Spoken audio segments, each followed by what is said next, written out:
Hi everyone, my name is Mark Slader, and this is comparing the utility of a handheld ultrasound and standard ultrasound in medical education. The use of point-of-care ultrasound within healthcare and medical education has inspired the development of new ultrasound technology.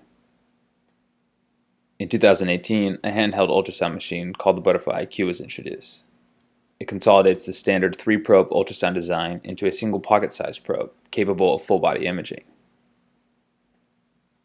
Despite its convenient size and low price point, the Butterfly probe is not widely used for clinical or medical education purposes. The aim of this project is to determine whether an advanced handheld device, such as the Butterfly IQ, can provide a comparable learning experience to that of a standard ultrasound machine. This will allow us to assess the utility of handheld probes for the purpose of medical education. We had 128 Swiss medical students attend one of 8 two-day ultrasound workshops at the University of Basel Hospital. Students were taught and evaluated in one of two groups, those learning with the standard 3-probe ultrasound machine versus those learning with the handheld Butterfly IQ probe. Students were assessed on their ability to find ultrasound views of the peristernal long cardiac window, all images in a fast scan, and measure endpoint septal separation. The student's learning experience was graded on the distribution of process, that is the time it took each student to find the correct image, the outcome indices, that is the number of correct answers each student obtained, as well as a qualitative experience survey, which was completed at the end of the workshop. We also collected 604 images during the students' evaluations. These images were then graded by 2 emergency medicine physicians. They measured image quality on a scale of 1 to 10, in addition to whether the images were correctly obtained or clinically usable. The results of our time-to-image evaluation show that Butterfly IQ users performed setup for EPSS and peristernal long faster than the users of the standard ultrasound probes. As seen on the figure on the left, there was no significant difference in all other time-to-image measurements. We had 67 standard ultrasound and 51 Butterfly IQ ultrasound participants complete a survey regarding their learning experience.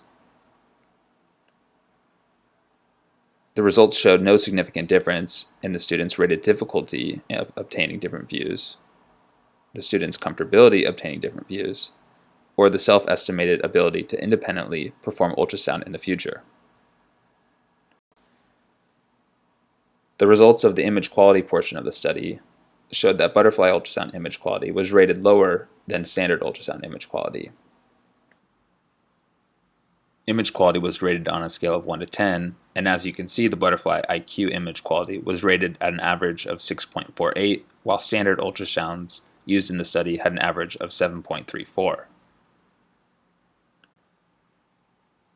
The figure on the screen further elaborates the data from the previous slide, as it shows the distribution of image quality score between the two study groups. The median quality score of images obtained by standard ultrasound was 8, compared to 7 in the Butterfly IQ group. Images were also rated for clinical utility and whether or not they were obtained correctly. No significant difference was found in either of these variables. Despite the Butterfly IQ's sacrifices in image quality, we conclude there is no significant difference between Butterfly IQ and standard ultrasound devices when compared as learning tools. We believe medical educators can take this finding into account, in addition to factors such as portability and cost, when creating ultrasound curricula and selecting ultrasound machines. And that marks the end of our presentation. I'd like to extend a special thank you to the other contributors and authors on this project: Dr. John Fox, Dr. Shadi Laham, Dr. Soheil Sadat, Haley Young, Margot Barker, Kylie Prentice, Charlene Yuan, and Catherine Bogard. Also, thank you to our viewers. We appreciate you taking the time to learn more about our research.